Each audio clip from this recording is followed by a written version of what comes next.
하나님의 말씀 성경은 하나님을 믿는 사람들, 예수 그리스도를 믿는 사람들의 이야기가 나오고 있고요. 한편으로는 하나님을 믿지 않는 사람들의 이야기도 나옵니다. 예수 그리스도를 믿지 않는 사람들의 이야기도 나오고 있어요. 우리는 이처럼 하나님을 잘 믿은 사람들의 이야기를 우리가 볼 때 어떤 생각이 들어요? 나 자신도 성경에 나와 있는 사람들처럼, 하나님을 잘 믿은 사람들처럼 나도 잘 믿었으면 좋겠다, 그런 생각이 들지 않습니까? 하나님을 믿지 않는 사람들의 이야기가 등장합니다. 하나님을 믿지 않는 사람들의 이야기를 통해서 나에게 주시는 교훈이 무엇일까요? 한번 생각해 보셨습니까? 아니, 거룩한 홀리 바이블에 하나님을 믿지 않는 사람들의 이야기가 등장하다니? 그리고 나쁜 짓을 한 사람들의 이야기가 등장하다니? 그럴 수 없어. 어떻게 성경에 이런 사람들의 이야기가 기록되어 있지?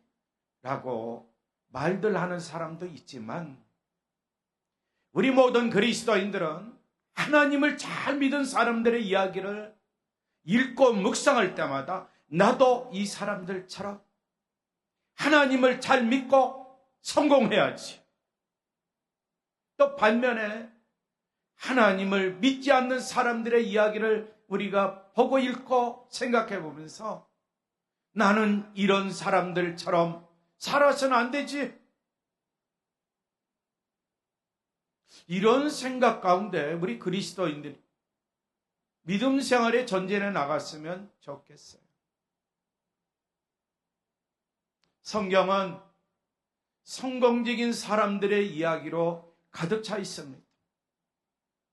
그래서 하나님은 우리 그리스도인들이 원하시는 건 성공적인 삶을 원하고 계십니다. 이 시간도 다시 한번 질문을 던지겠어요.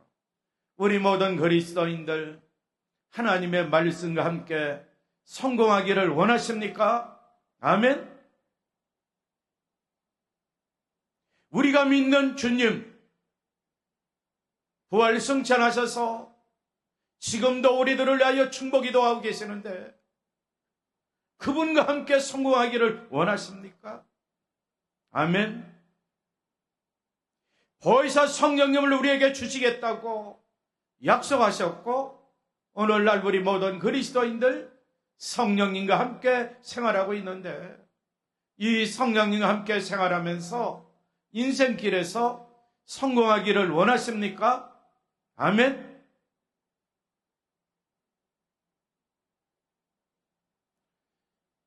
성경은 성공에 관한 책입니다. 이 성공의 의미를 우리가 잘 새겨드려야 돼요. 세상 사람들이 말하고 있는 성공, 그런 의미가 아니에요. 성경을 통해서 우리가 잘 깨닫고 생활하면 하나님은 우리 그리스도를 향하여 성공하기를 원하시고, 그렇기 때문에 하나님은 하나님의 말씀을 통해서 우리에게 교훈 주시는 것이 있구나 라는 사실을 알게 될 거예요. 하나님께서는 성경에 보면 실패하신 일이 없으신 분이십니다. 절대로 실패하지 않습니다. 그분은 퍼펙트하십니다. 예수님도 마찬가지입니다.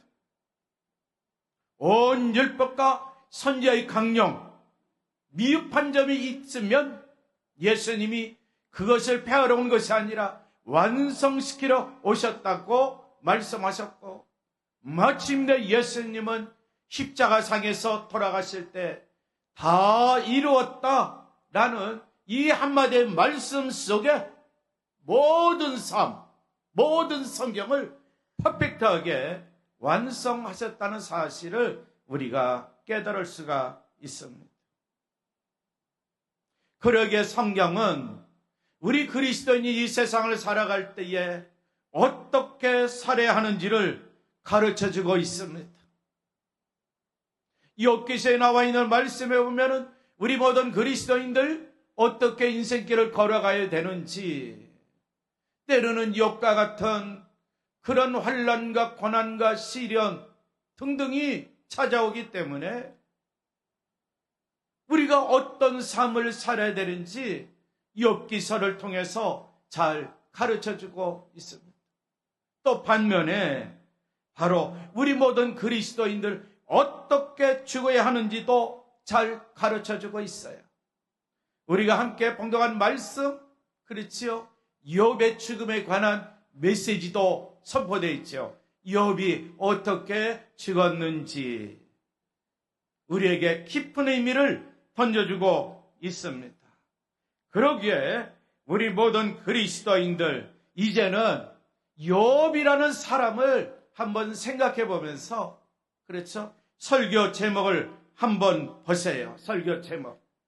우리가 욥처럼 성공하기를 기뻐하시는 하나님, 그분을 바라보면서 하나님의 말씀을 함께 살펴보는 시간을 가지면 좋겠어요. 오늘 본문에 나와 있는 말씀에 보면은 바로 주님께서 욥에게 주신 복을 말씀하고 있어요. 이제 표준서적 성경으로 제가 10절과 12절에 나와 있는 말씀만 낭독합니다. 욥이 주님께 자기 친구들을 용서해달라고 기도를 드리고 난 다음에 주님께서 욥의 재산을 회복시켜 주었는데 욥이 이전에 가졌던 모든 것보다 배나 더 돌려주셨습니다 라고 말씀하고 있고요. 12절에 나와 있는 말씀은 주님께서 욥의 말년에 이전보다 더 많은 복을 주어서 욥이 양을 14,000마리, 낙타를 6,000마리, 소를 1,000결이, 나귀를 1,000마리나 거느리게 하셨다라고 말씀하고 있어요. 하나님께서는 욥의 삶을 통해서 우리에게 뭔가를 시사해주고 있고, 특별히 우리 그리스도인들에게 시사해주는 건 뭐냐? 욥처럼 고난 가운데 있다 할지라도 하나님은 마침내 욥을 축복해 주었듯이 우리 모든 그리스도인들 이 세상을 살아갈 때 비록 고난이 닥쳐온다 할지라도 낭망하지 마라, 낙심하지 마라, 좌절하지 마라. 오직 하나님은 욥처럼 우리 모든 그리스도인들 성공하기를 기뻐하신다 라고 말씀하고 있는 거예요. 하나님께서는 우리 그리스도인들이 욥처럼 성공하는 것을 기뻐하신다. 이 말씀을 꼭 신비에 새기고 생활하는 우리 그리스도인들이 되시기를 바랍니다. 사람들은 흔히 이런 말을 합니다. 하나님께서는 가난하고 겸손한 사람을 좋아하신다 라고 생각하고 말합니다. 이런 생각 틀린 게 아닙니다. 이런 말 하는 게 틀린 게 아니에요. 하나님께서 가난하고 겸손한 사람을 좋아하시고 사랑하신다. 틀린 이야기는 아니에요.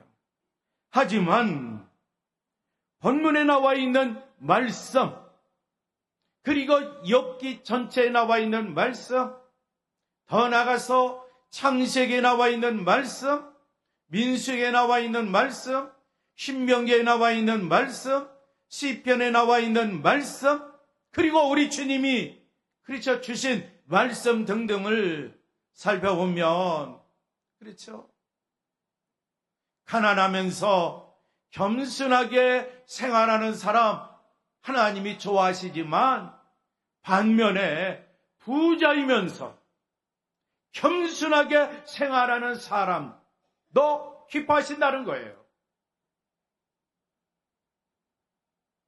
겸손은 들어있어요. 가난해도 겸손해야 됐고 부자에도 겸손해야 됐고. 지난주에 신명기에 나와 있는 말씀을 선택했죠. 부자에 관한 메시지가 선포돼요.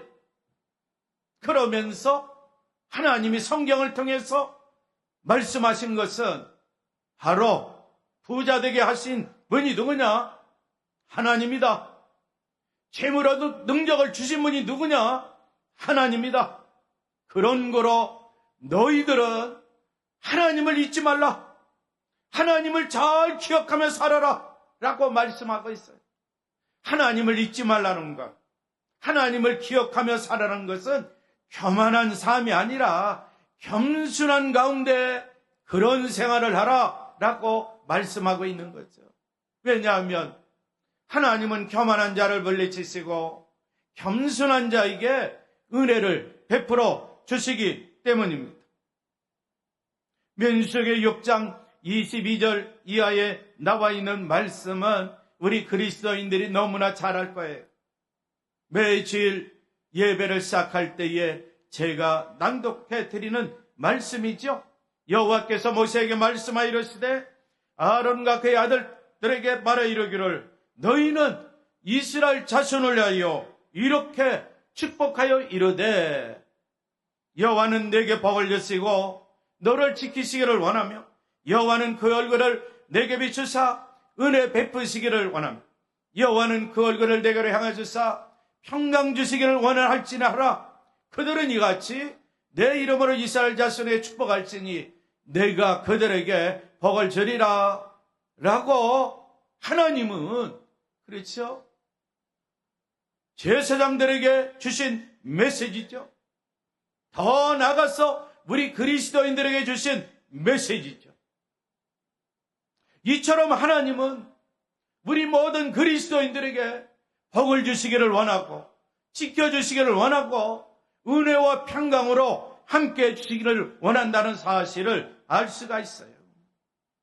신명기 11장에 나와 있는 말씀에 보면은 내가 오늘 너에게 명하는 내 명령을 너희가 만일 청종하고 너희 하나님 여호와를 사랑하여 마음을 다하고 뜻을 다하여 섬기며 여호와께서 너희 땅에 이른 비 늦은 비를 적당한 때에 내리시리니 너희가 곡식과 포도주와 기름을 얻을 것이요 또 가축을 위하여 들에 풀이 나게 하시리니 내가 먹고 배부를 것이다 라고 말씀하고 있어요.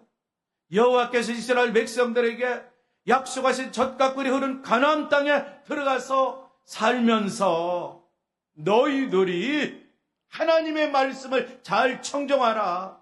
마음과 뜻과 정성을 다하여 내 하나님 여호와를 섬겨라. 청종한다는 의미, 섬긴다는 의미, 거기에도 겸손함이 스며 있죠. 교만한 사람은 하나님의 말씀을 청종하지 않습니다. 교만한 사람은 하나님을 잘 섬기지 않습니다. 그러나 겸손한 가운데 하나님의 말씀을 청종하고 믿고 순종하고 겸손한 가운데 하나님 여호와를 잘 섬기면 바로 이와 같이 하나님께서 복을 내려주시겠다고 약속하고 있는 것을 볼 수가 있습니다. 우리 모든 그리스도인 신명기 28장에 보면 하나님 여호와의 말씀을 청종하는 자에게 주시는 복을 말씀하고 있는 것을 볼 수 있어요. 이 복 그리고 축복의 의미를 우리가 이제 한번 잠깐 그렇죠 설명을 할게요. 이 복이라는 것은요 성경에 나와 있는 말씀에 보면은 하나님이 주시는 것 그때 복이라고 그러는 거예요. 축복이라는 것은 사람이 다른 사람에게 빌 때에 축복이라는 용어를 사용합니다. 그래서 그렇죠. 축복 기도문 그렇죠. 내가 다른 사람들을 위하여 기도할 때에 다른 사람들을 위해 축복을 빌어줄 때 하나님의 복이 임하도록 축복을 빌어줄 때에 바로 축복이라는 용어 쓰고 진정으로 복을 주시는 분은 하나님이에요. 하나님. 신명기 28장에 보면 복이라는 단어가 가장 많이 나오는 것 같아요. 복이라는 단어가. 왜? 하나님께서 인간에게 주시는 복이기 때문에 그렇습니다. 내가 내 하나님 여호와의 말씀을 청종하면 이 모든 복이 내게 임하며 내게 이르느니 성읍에서도 복을 받고 들에서도 복을 받을 것이다. 이 성읍이라는 것은요, 성안의 삶을 가리키는 거예요. 성안의 삶. 또 더 나아가서 말씀드리면 나의 내면의 삶, 하나님의 복을 주신다는 거예요. 가정에서 생활할 때에 하나님이 복을 주신다는 거예요. 이게 성안에서의 복입니다. 그래서 내 마음이 하나님 나라가 이루어지는 거예요. 내 마음이 천국이 되는 거예요. 기쁨과 행복이 차고 넘치는 거예요. 가정도 마찬가지입니다. 하나님의 나라가 이루어집니다. 그리고 가정 안에 기쁨과 행복이 차고 넘칩니다. 가정생활이 천국화됩니다. 이게 성안에서 복을 받는다. 들에서 복을 받는다. 이것은요, 이제는 밖에 나가서 그렇죠, 복을 받는 겁니다. 아침부터 저녁까지, 그렇죠, 가정으로 돌아올 때까지 삶의 현장에서 내려주시는 복, 누가 주신다? 하나님. 이 복을 가리켜서 바로 성읍에서도 복 받고 들에서도 복을 받는데, 특별히 들에서 복을 받는다 의미가 더 있어요. 우리 모든 그리스도인들이 사업장에 가서 하나님의 복을 받습니다. 직장에 가서 하나님의 복을 받습니다. 우리 학생들은 학교의 학업을 통해서 복을 받습니다. 우리 모든 그리스도인들이 사회 봉사기관에서 봉사할 때에 하나님의 복을 받습니다. 바로 들에서 복을 받는다, 그런 의미가 내포되어 있어요. 이 세상을 살아갈 때에 재난, 사고 등등 어려운 힘든, 그렇죠, 사고 사건이 많이 일어나는데, 그럼에도 불구하고 그렇죠, 하나님의 말씀을 청정하며 살면 들에서 또 하나님의 복이 임한다는 거예요. 그 재난이 있다 할지라도, 사건이 일어난다 할지라도, 환경이 좋지 않다 할지라도 하나님은 바로 우리 그리스도인들에게 주님만을 믿고 따르는 믿음과 순종의 삶을 사는 우리 그리스도인들에게 그런 와중에서 또 하나님의 복을 받을 수 있고, 하나님께서는 그들에게 복을 내려주신다라고 약속하고 있는 것을 보게 됩니다. 더 나아가서 내 몸의 자녀와 내 토지의 소산과 내 짐승의 새끼와 소와 양의 새끼가 복을 받는다라고 말씀하고 있어요. 성경에서 말씀하고 있는 진정한 복, 당대에 흥황하다가 무너져서 영원히 무너지는 것, 그것을 말하는 거 아니에요. 하나님께서 베푸시는 이 복은, 그렇죠, 하나님이 주신 복이 계속 이어지는 거예요. 자녀 손들에게까지 계속 이어져요. 아브라함에게 주신 복, 이삭에게 주신 복, 야곱에게 통일하신 하나님이 그들에게 자자손손 복을 내려주신다는 거예요. 욥과 같은 경우도 한번 보세요. 당대에 하나님의 복을 받았습니다. 어려운 고난이 찾아왔습니다. 그럼에도 불구하고 욥의 노년에 하나님의 축복, 하나님의 복을 갑절이나 받았다. 이것이 하나님께서 주시는 진정한 복이라는 사실을 알 수가 있어요. 자녀의 복, 목축의 복, 더 나가서 이제는 생업의 복도 신명기 28장에서 말씀하고 있어요. 광주리 아세요? 시골에 사신 분들은 광주리가 뭔지 다 아실 거예요. 내 광주리와 떡반죽 그릇이 복을 받을 것이다. 농경사에서 곡식을 나르는 도구가 광주리죠. 떡반죽 그릇, 양식을 담는 그릇이죠. 하나님께서는 바로 광주리의 떡반죽 그릇에 항상 부족함이 없도록 채워주신다는 거예요. 이런 축복을, 이런 복을 받아 누린 사람이 바로 다윗의 명이에요. 다윗뿐만 아니라 다른 사람들도 했지만, 그래서 그는 시편 23편에서 이렇게 고백했죠. 여호와는 나의 목자시니 내게 부족함이 없으리로다 그랬어요. 모든 면에 여호와 하나님이 채워주시는 거예요.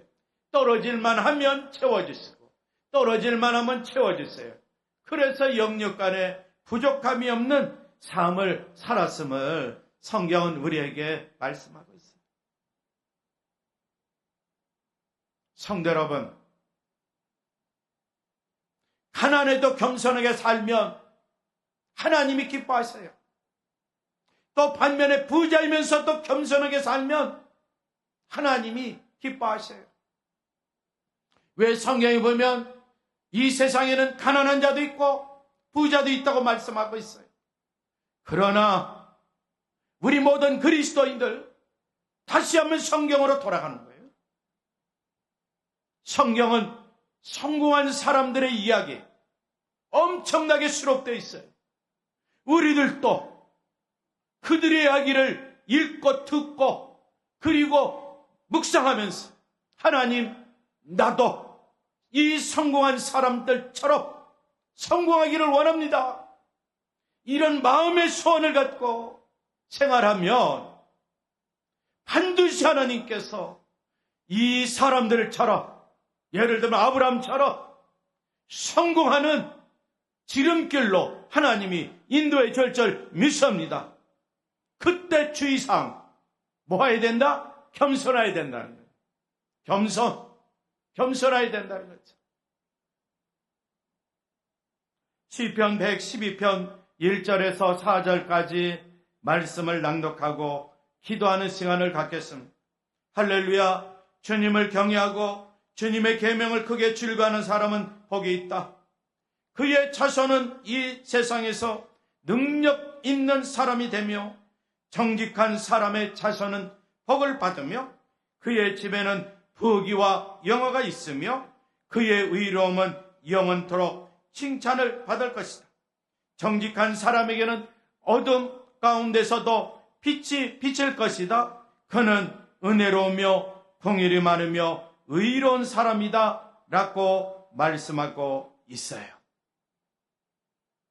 바로 이처럼 나 자신이 그리고 우리 자식들이 성공하기를 하나님은 원하세요.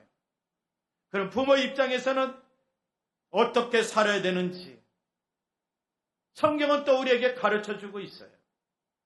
내가 성공하려면 정직한 삶을 살아야 되고 우리의 자식들도 성공하려면 능력 있는 사람이 되려면 나 자신이 먼저 정직한 사람, 그러면 자식들도 정직한 사람이 돼요. 이 세상 속에서 능력 있는 사람으로서 생활하는데 정직한 자는 은혜로우며 긍휼이 많으며 의로운 사람이다 라고 성경은 말씀하고 있어요. 욥의 이야기 잠깐 이야기하고 다음 주일에 계속하죠. 욥 부자입니다. 건강 중에 생활했습니다. 하나님이 복을 내려주셔서 그의 모든 일이 번창했습니다. 성공했습니다. 그런데 하나님은 그에게 시험을 허락하십니다. 욥기 1장에 나와 있는 말씀에 보면 욥의 자녀를 잃습니다. 재산을 다 잃게 됩니다. 여기에는 소도둑도 있었고 포악한 족속들이 등장하고 또 심지어는 악한 병의 이야기도 나오고 불로 인한 피해도 나오고 그리고 마다들의 집이 부서지고 욥의 모든 자녀들을 그렇죠 죽이려고 큰 바람, 대풍이 강풍이 불었다고 성경은 나오고 있어요. 모든 불을 누리고 큰 재난을 당한 사람 바로 욥인데 하루아침에 이런 고난을 겪게 돼요. 이런 고난 가운데서 욥이 마침내 어떤 믿음의 생활을 했느냐, 이게 중요한 거예요. 다음 시간에 욥이 어떻게 생활했는지 또 한번 살펴보면서 마침내 예전보다도 더 크게 성공하도록 하나님의 복이 임했다는 것, 우리가 욥기 42장을 통해서 우리가 읽었잖아요. 이 과정, 고난의 여정 속에서 욥이 어떤 믿음의 삶을 보였기에 다시 이전보다도 더 크게 갑절이나 더 큰 은혜와 복으로 회복됐을까? 하나님은 우리 모든 그리스도인들도 이런 삶을 살기를 원하신다는 거 마음속에 명심하시고요. 이 한 주간도 설교 제목처럼 나도 요처럼 성공하기를 기뻐하시는 하나님을 믿고 있습니다. 그분의 말씀을 믿고 따릅니다. 라고 하나님의 말씀을 묵상하면서 믿음 가운데 승리하는 우리 그리스도인들이 꼭 되시기를 바랍니다. 이 시간에 합심으로 함께 기도하겠습니다. 나 자신도 우리 가정도 욥처럼 또다시 회복되고 성공해서 갑절의 복을 받아 누리는 우리 모든 믿음의 가정, 믿음의 권속, 나 자신, 우리 자녀손들 되게 달라. 이 시간에 합심으로 기도하겠습니다. 하나님 감사합니다. 하나님 감사합니다. 하나님께서는 우리 그리스도를 향하여 이 세상에 사는 동안 성공하기를 기뻐하신다고 성경은 말씀하고 있고, 우리 모든 그리스도인들 그 말씀을 믿고 우리 온 그리스도인들 이 땅에 사는 동안 믿음과 순종의 삶을 통해서 하나님의 말씀을 잘 청정한 하나님을 잘 섬기면서 성공하며 살기를 원합니다. 또한 우리 가족도 우리 자녀선들도 주님의 몸내에 속하 있는 믿음의 지체들도 이런 삶을 살기를 간절히 소원하며 기도하고 있사오니 주님 저희들을 도와 주시옵소서. 욥처럼 마침내 또다시 갑절의 은혜, 갑절의 복을 받아 누릴 수 있는 우리 온 그리스도인들, 믿음의 가정들, 믿음의 권속들, 믿음의 가족, 믿음의 자녀섬들 다 되도록 축복해 주시옵소서. 예수님의 이름으로 기도하옵나이다. 아멘.